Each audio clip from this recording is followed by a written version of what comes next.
रात गिनती हो रही थी वोटों की, तो हम लोग तो जेल में बंद थे, तो बड़े उत्साहित थे कि गिनती क्या, जिज्ञासा बहुत गहरी थी।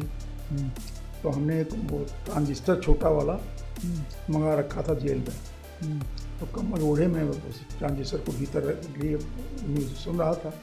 अलाउ था ट्रांजिस्टर? नहीं, अलाउ नहीं था। अच्छा, चुपके से आपने मंगा लिया? हाँ। तो जेलर आया और उसने डंडा, खिड़की लगी रहती है ना, खिड़की में सरिया लगी रहती है, उसमें डंडा फटकारा और कहा कौन बजा रहा है ट्रांजिस्टर। और फिर झाँका और कहा अच्छा हृदय नारायण नेताजी बजा रहे हैं। उन्होंने कहा नहीं, ट्रांजिस्टर तो हमने नहीं सुना, कहीं हमने सुना।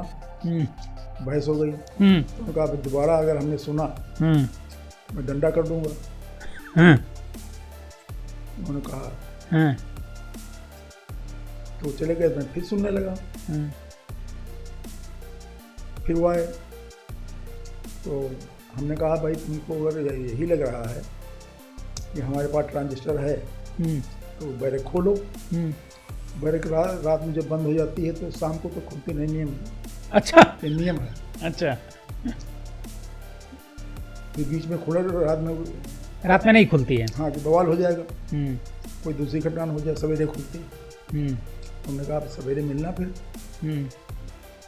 तो उन्होंने कहा कि हम तुमको तुम्हारा नाम नोट कर लिए, तुमसे निपटेंगे।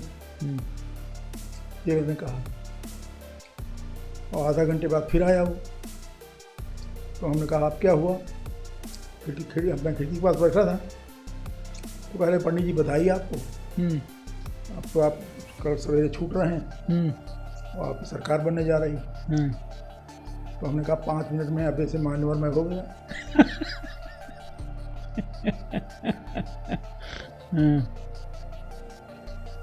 तो ऐसा अनुभव आया मेरा जेल का।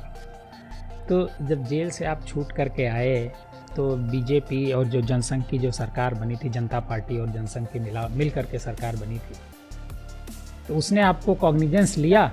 नहीं लिया, बिल्कुल नहीं लिया। क्यों? अब ये तो निर्णय करने वाले जाने। अच्छा, हमारा उनके ऊपर कोई ना आरोप उस समय था और ना आज है।